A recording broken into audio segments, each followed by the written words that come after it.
Challenges facing Coronado Unified School District today. First, identify the top 3 challenges, then explain which one of these is the top priority for you and how you would go about addressing that particular challenge. So we're going to start with Mr. Iverson. Thank you. So for me, the top 3 challenges are oversight, transparency, and academic excellence. So I guess I'll look at academic excellence since I have 60 seconds. I find the implementation of the 4x4 program that we started last year to have been really tremendously flawed. All of the things that were promised as part of the 4x4 program are not coming to fruition, and we're not supporting our learners. And the way that they're selling the program to our kids or to parents is, well, it's a great way to remediate grades. In other words, if your kid fails the first semester, then they can retake that same class the second semester. To me, that seems like a crazy way to sell a program that's not really about academic excellence. We got to support our learners to do that. So one of the things that was promised as part of the 4x4 is that we would offer additional classes and more choices for our students. But the reality is we don't have the facilities, meaning the classrooms, to actually house those classes, nor do we have the teachers to teach them. I'm sorry, we have to cut you off and move to Ms. Anderson. So I think the 3 things that I'm the most concerned about is the trust of the community. I think that has been eroded away, and I think there needs to be steps to remind the community of all the great things that the school board and the schools have done, and also to improve on those things. My second item is really near and dear to my heart, and I'm sure all of yours, is after Uvalde and after Sandy Hook, we have got to reevaluate the safety of our schools. As much as it breaks my heart, we can't have doors and windows open during the school day, and part of that means air conditioning, because our teachers and our students shouldn't have to decide between sweating to death or missing class. We've got too many heat days, and that has to stop. And of course, the academic excellence that Coronado schools are known for is paramount, and it must always be improved and worked on. Thank you. Mr. Sandy. I would like to see that we keep incrementally improving our schools. I like the 4x4 schedule. It is hard in an organization to implement change like that, and I think it was successfully done. It was COVID, it was tough, but it was done successfully. Partisan politics, I think, will ruin our school board. They'll create dysfunction. They'll turn it into a 3-ring circus. We've seen that before. And my last thing is the facilities. In order for teachers and students to learn, they can't be sitting in a sweat box. We need air conditioning, mini splits, solar panels. It's hard. It's hard now, easy later, right? I know that so I think we should get it done sooner the better.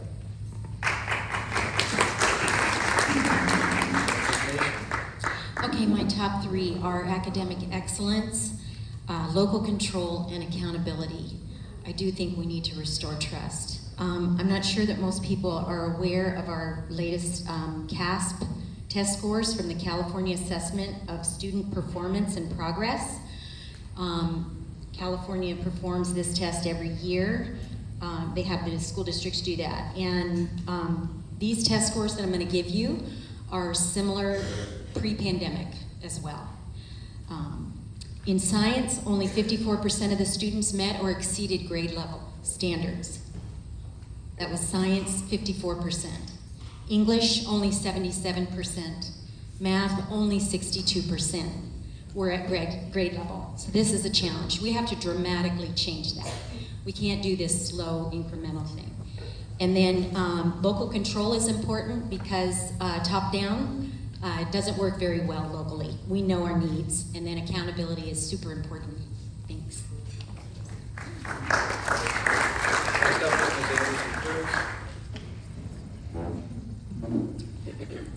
The 3 priorities that I have as a school board member are academics, safety, which includes facilities upgraded so that our teachers have air conditioning and the children can learn. It's difficult to teach or learn in oppressive heat. And then the 3rd one is teacher morale. It's the thing we don't talk about much. But the teachers have shown up every day in spite of the difficult circumstances, and They appreciate the respect and the support that they get from constituents. You know, it's been a tough time for everyone, and some of us have gotten a little cranky. But I firmly believe in my heart that Coronado is filled with good and decent people who want what's best for kids, and that's what I want too. Thank you.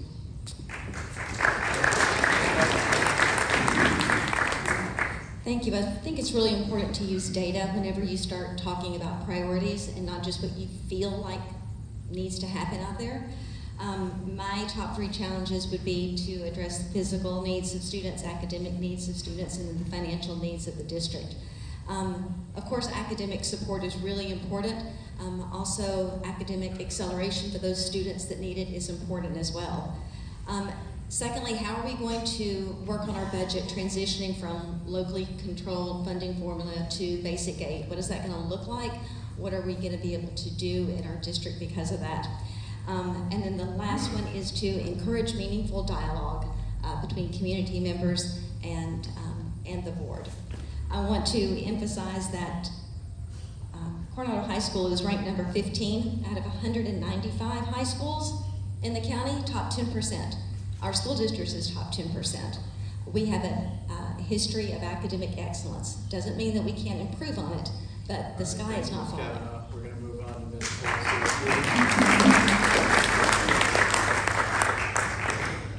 I believe the top 3 challenges of our district are mental health for both our students and our teachers and staff, our budget, and trust and transparency with the community. And the top one for me is the mental health of our students and our teachers. All 3 of these priorities trickle down to affect everything else. You can't get to academic excellence if the mind space of our students and our teachers are not in the right area. And so the way to address this is to ensure we provide programs and services for our teachers and our students, so that way they can recover from everything that's been going on over the last few years. Thank you.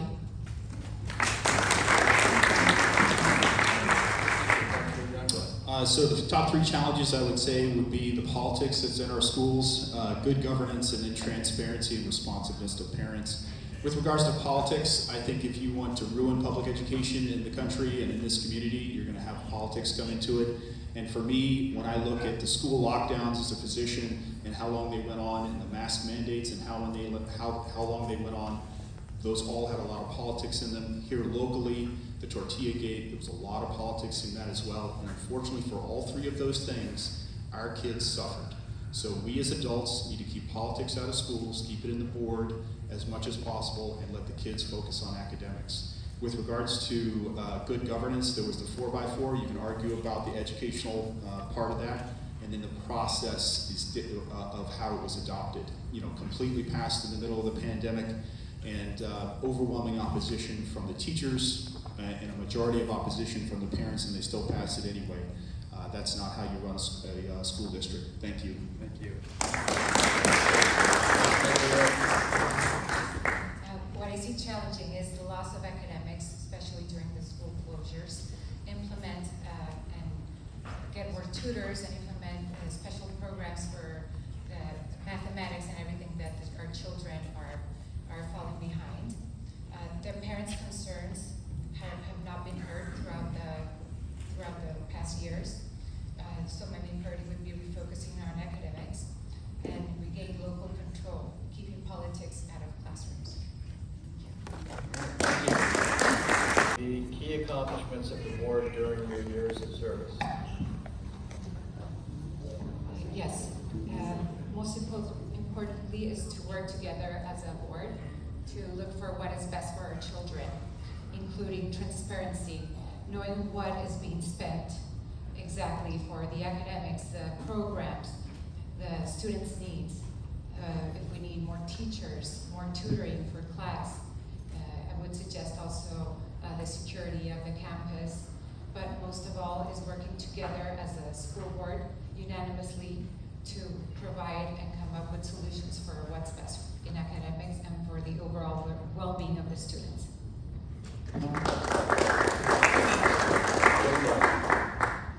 So in terms of accomplishments, those would be addressing the challenges we just discussed, to include keeping politics out. I also think that kind of empowering and reestablishing that bond or dialogue with parents is very important. I see parents as the x1 stakeholder in their children's education, and I think that has been a problem over the last few years because of opposition, to the 4x4 and other things like that. That it didn't seem like it was well communicated. So that needs to be addressed. And when you look at the school district, it's about 3,000 students. And one of the problems is that during the pandemic, about 400 students were pulled out by their parents because they were dissatisfied with what was going on. So we need to reestablish that trust with parents because they're the ones who are going to bring their kids back. And if you have happy parents, you're going to have a healthy school district.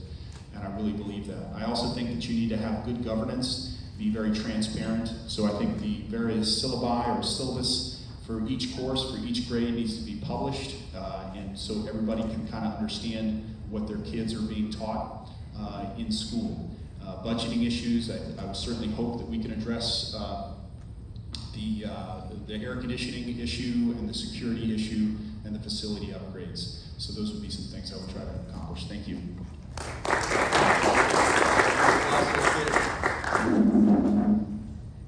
Key accomplishments during the next school board session should be: one, recovering from the learning loss. We know that students did not perform as well over COVID and over Zoom, and so that is something that the district is already looking and moving in a positive direction with all the students back in school, but we're not there yet. There's a lot that needs to happen, and so that is something that needs to be a focus over the next few years.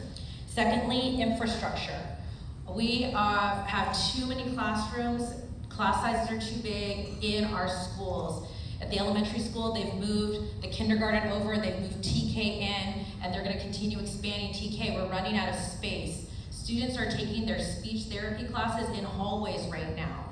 We also know that the classrooms are hot. That happens a few times a year. We're fortunate in that way, but we need to start figuring out how to move towards updating our buildings from the elementary schools all the way up through the high schools, and making sure that our teachers and our students have the best learning environment possible to facilitate the recovery of that learning loss. Thank you.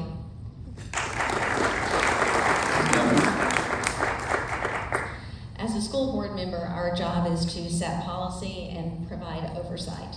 So providing oversight of the budget, making sure that we have fiscally sound decisions, addressing learning issues, making sure that we have early screening for students so that any learning issues can be identified and proactive steps can be taken to prevent further being behind us later on in the school. I think that we need to make sure as a school board that we are ensuring that all students are welcome, all families are welcome on campus, and everyone feels included and part of our school community.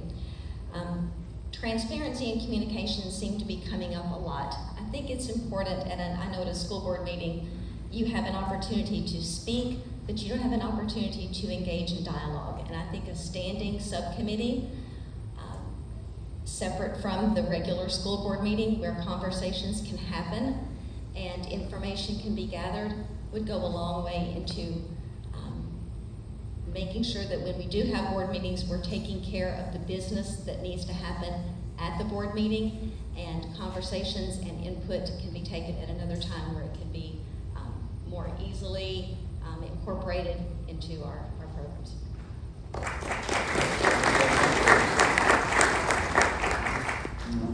School board members are elected individually, but the key to a functioning school board is that people get along. And that requires the ability to listen and to share diverse opinions without being angry or placing someone in the position of being an opponent. Lively discussions are healthy. We need different opinions. I script everything that parents say when they have public comments, and then I go back over it after the meeting so I can see if there's something I can do to move that forward. I meet with parents who want to share a concern. I spent 3 hours the other day with one of my favorite people. We agreed to disagree on a couple of things, but otherwise we discovered we have a lot more in common than we are different. We all want what's best for our children. We want them to be high achieving, healthy, in an environment where that have access to the core curriculum in a safe and secure environment. And I applaud all that. But you may have heard we've had some interesting school board meetings.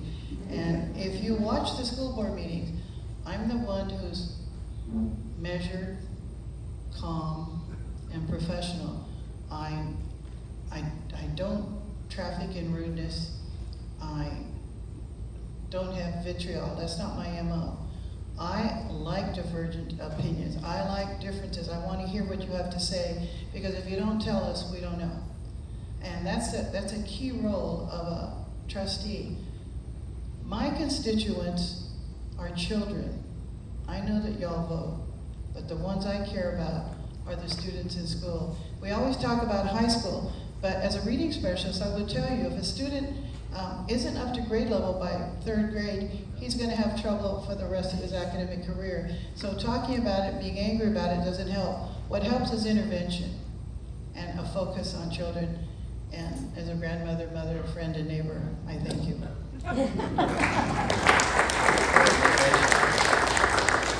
Okay, like I said before, I told you the scores from 2021. I think we need to utilize master teachers on campus to try to change this situation. We need to do it dramatically.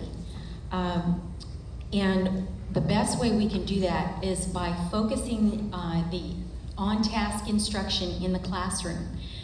Teachers should not be distracted by a lot of other political things going on or demands for all kinds of ideologies are coming down from Sacramento, and I think teachers need to be able to focus on the core subjects so that we can improve those test scores.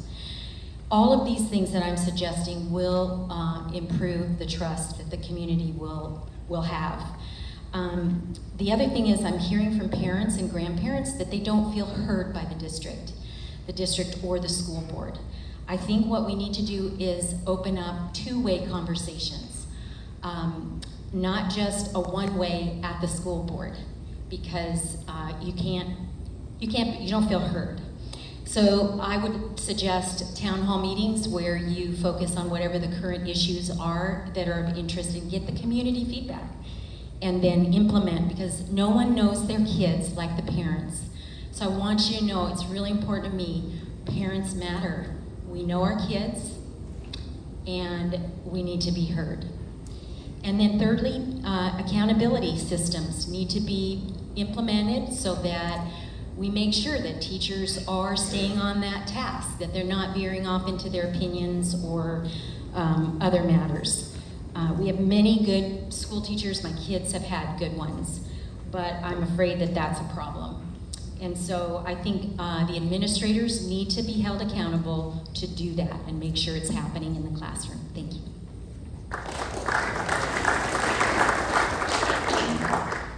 Mr. Sandy? So I'd like to see us create a functional and cooperative governing board where police are no longer required to attend armed and in uniform. I'd like to stop any lawsuits and fights with the state. I'd like to ensure that we understand how local control works. The schools have laws and mandates that they must follow, and then the state in 1972, a change to the Constitution, allowed the school districts, as opposed to like the DMV. DMV has rules that they must follow, that's it. They can't color outside the lines. Schools can. Schools can color outside the lines as long as it's helping students in education. So they have to follow the laws and the mandates, but then they can color outside the lines with those other areas. So we need to follow that closely. In 2026, we're going to go to basic aid, where we think we're going to get a funding windfall. So it's going to be great for our schools. So we need to plan for that. So the judicious use of that money. There's a meeting this afternoon at 15:30 at the schools. I think most of us will probably be there to discuss that. We also have to have a plan in case that money doesn't come through. What are we going to do? Ms. Anderson? So I think the number one thing that our school board needs to do is restore trust in the community. I think we've lost the trust of the students, the teachers, the staff, the community in general, and some of that is due to misperception and not information. For example, syllabi for every single class at any of our schools is online in the teacher portal. The curriculum is available. Your teachers are always available to talk, but if the community doesn't understand that, they might think that things are being taught in secret, which just simply is not the truth. I also think we need to address the pandemic learning loss. We have many groups. We have 41% military, 23% Hispanic, and 14% mixed race children. We need to make sure it's every child, every day, whatever they need. We also need to address the mental health of, it's been a hard 3 years for everyone. The community, the students, the teachers, those of us that watched our kids do school on pandemic, the parents got need a little mental health help too. And we need to work on that. And of course, as I said before, securing our schools, keeping them safe for our children, which includes the air conditioning, and of course, basic aid. It's gonna be amazing. Starting in 2026, theoretically, we are gonna get 25% more money. Right now, our budget is $45 million a year. We're gonna get 25% more. That is an amazing opportunity. It's so exciting what we can do, but also we need to make sure it's used judiciously, that it's planned long range and short-term goals. All of these things need to be taken care of. Mr. Iverson. Thank you. So I guess I'll break it down into three categories for me. The first one is fiscal responsibility or oversight, right? So let's avoid decisions and make sure we know our customer. Everybody talks about this transition to basic aid, which is terrific, but I think the district and the board in particular has already taken steps to spend some of that money that we don't even have yet. So somebody brought up earlier that the early childhood folks have now moved over to the school. Well, they did that because they had to lease out the early childhood center to the Navy so they could afford to pay the payments on the $12 million loan they took out in advance of basic aid not even happening yet, right? So I've been in the business world for 25 years, and the only thing that I know is that the future is uncertain. So I think having fiscal responsibility and making smart choices is really, really critical for us as a board.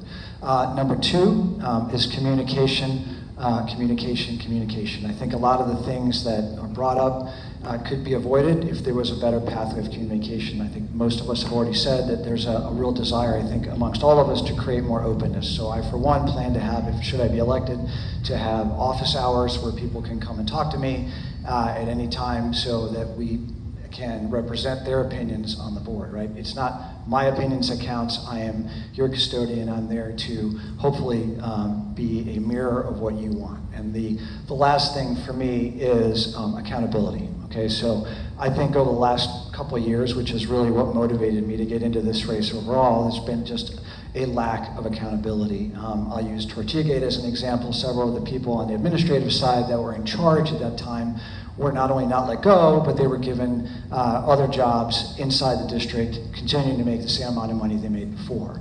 That's not accountability for me. It doesn't work that way in the corporate world where I've been for 25 years. If you make a mistake, you don't get to stick around and make the same amount of money.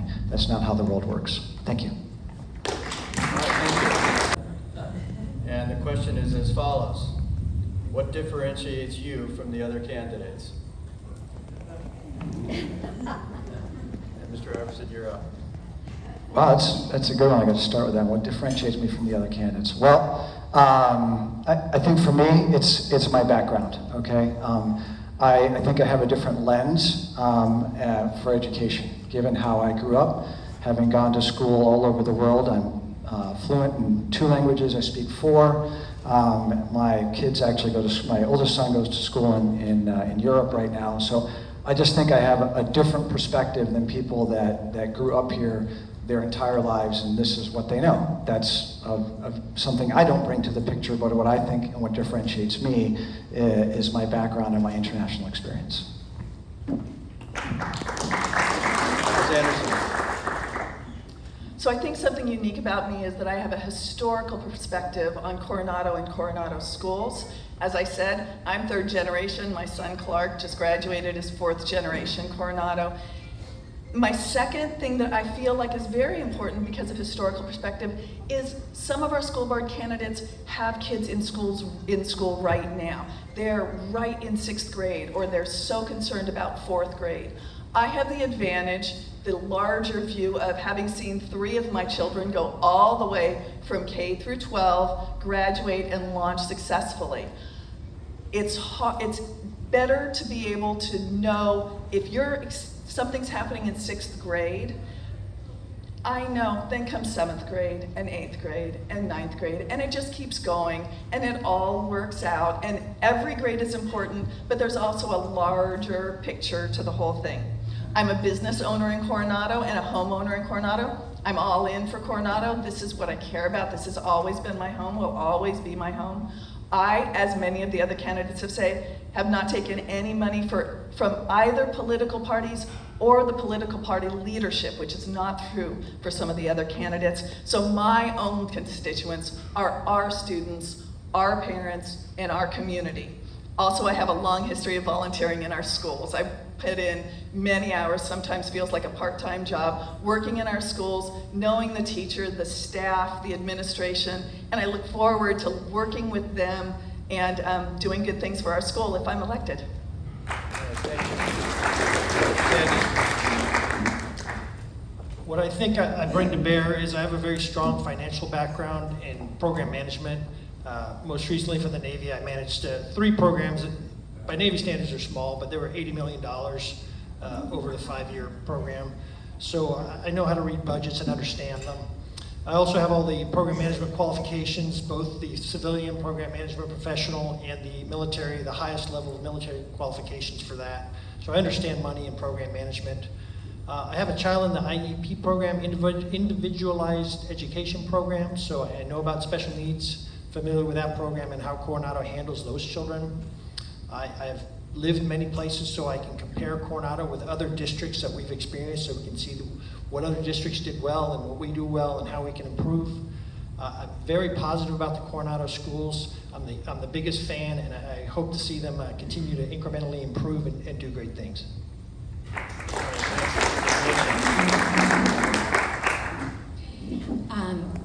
So what differentiates me? I'm a retired teacher, like I told you, both public and private experience, and I've been going to the school board meetings for the last 1.5 years out of concern for my children and what I've seen. So when I told you about my daughter's lesson, what I didn't tell you, I don't think, is the look in her eye when I had to explain to her what gender preference meant. She was 11 at the time, going through puberty, and this was a seed planted in her mind. For the first time, she had never considered that, wow, maybe I could be a boy. So I think what I'm worried about that's coming down from Sacramento is a lot of politics that can affect the innocence of our children. And this is, the way it's trending is it's going to be going down to kindergarten. And I think parents have to stand up to this. I don't think it's appropriate to sexualize children at an early age. And so this is what I'm really concerned about, and that does differentiate me. My children, my own children, experienced this. I have 4 grandchildren, 2 and under, and I don't want them to go through this in a public setting. And I think it's important as a community, and you guys are community leaders, for us to think about what do we want our kids to be learning. It is important. The ramifications of going down this road is surgery that is radical, taking out healthy organs. I know this is hard to hear after having eaten lunch, but this is where the state is going, and I'm really concerned. So, thank you. Ms. Anderson-Cruz. There's so many things. I flunked retirement 4 times. My post-college career began in juvenile hall. I was not there, I worked there. One of my students told his parents, my teacher's been to jail, but they hired her anyway. So when I explained that to my students, what did you do before you were a teacher? I worked at juvenile hall, and they thought I said I lived at juvenile hall. So I have social worker experience. I taught K through 12. I have GATE certification. I'm a fellow with a UCSD writing project, a fellow with the UCSD reading project.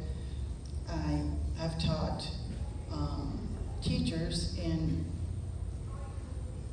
the teacher education program. I've placed student teachers in all of South County.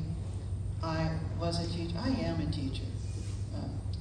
Teaching, I left teaching, but teaching didn't leave me. I'm still a teacher. At the end of my first retirement, I went to USC to get a doctorate, and then they hired me. So that made me happy. I got some money back from them. My mother got Alzheimer's, so I had to retire and take care of her. I didn't have to, I chose to take care of my mom. And then a couple of days after my mother went to heaven, the dean at San Diego State asked me to teach one class for one semester, and I was there for 10 years, and I retired from there. And then I worked on the CSF Board of Trustees until I was elected to the school board, and here I am. And I want to tell all of you, I am an islander. I was born in Guam, and y'all are Navy people, so you know where that is. So you're pretend islanders. I'm a real islander. I love kids. Kids are my life. I've spent 40 years in education. I am the mother of a wonderful, gorgeous human being. I was a first grade teacher, and a granddaughter who was also perfect.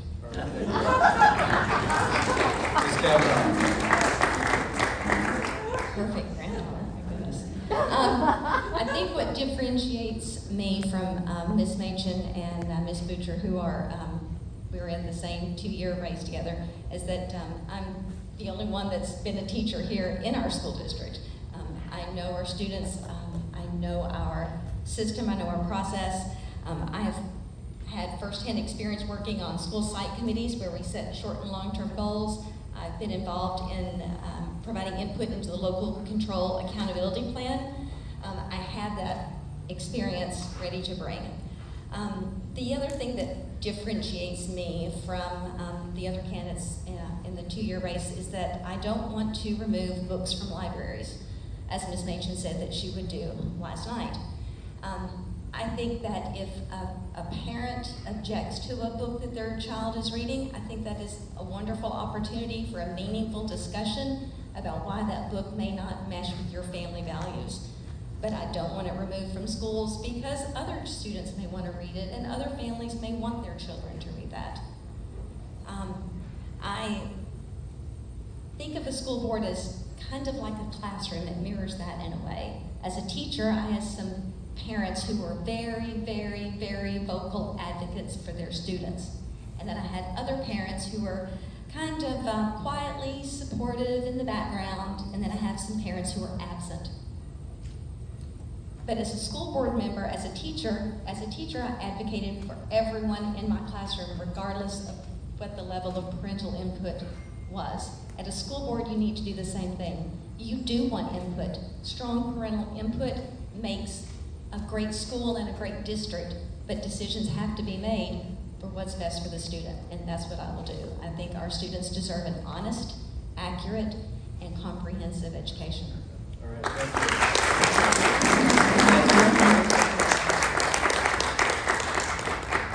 Being a member of the school board means that you have to bifurcate yourself. You have to walk into that school board room and you have to leave your personal views and your political views at the door. When you sit on that dais, you are there as a representative for everyone in the community, and you are there to protect the school district legally and comport yourself with the fiduciary responsibility of a school board member.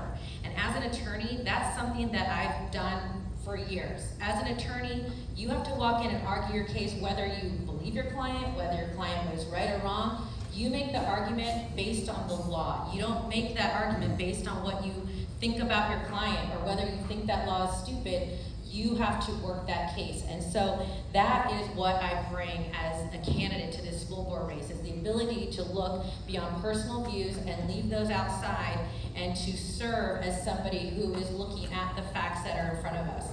And in doing so, I'm here to represent every student in this district, the 41% of military families who are here, and being able to understand that they may have parents who are deployed. They may be doing a geo-bachelor situation where one parent is serving somewhere else, but they live here. I'm here to represent the 20+% of minority students that are here, the Hispanic students, English as a second language, and our LGBT students. We have LGBT students in our district, and whatever you think about people who have a different lifestyle, you have to leave that at the door, because when laws come down from Sacramento, there's no arguing. If you have a problem with the law, go to Sacramento. That's not something that's here locally for the school board to determine. We're here to follow state laws, keep us from being sued and spending money on lawsuits, because that money can be better utilized in our classrooms, with our teachers, and with our students. Thank you. So I guess the first and most obvious thing is I'm a physician. In terms of setting me apart, to dedicate my entire career as a physician to practicing evidence-based medicine and empowering patients for informed consent and letting them decide for themselves and their families what kind of medical care they should have. And I think over the last couple of years, it's actually been very tough for me to kind of see my profession become so highly politicized, and kind of established understandings in epidemiology with lockdowns and masking for the population, all that to be kind of turned on its head because the politics changed, but the science didn't really. I think also when we differentiate candidates here, and I think you can kind of see a pattern. There's some candidates who are kind of agreeing with the status quo. Maybe they want to nibble at the edges a little bit, but and then there are change candidates, and I'm certainly one of those. And I want to fight for our kids. I do not want to accept the status quo if it's not working for them, and I want to work within the rules to really try to make their education better and make sure that every kid who comes through Coronado Unified has the best educational opportunity possible. Thank you. What differentiates me is raising a big family. I have 5 children. I believe that is a strong formation in giving me skills necessary, ability to mediate, find a compromise, face challenges and obstacles, achieve the best possible outcome in situations. Said that, I as a parent know there is always a time and age for children to learn certain subjects. I'm a mom looking for the best for our children and our community. Us parents decide on our children's education and on their health decisions. Thank you. All right, I'd like to thank all of our candidates for coming here and participating today. It's certainly been enlightening for all of us. I'm sure if you have questions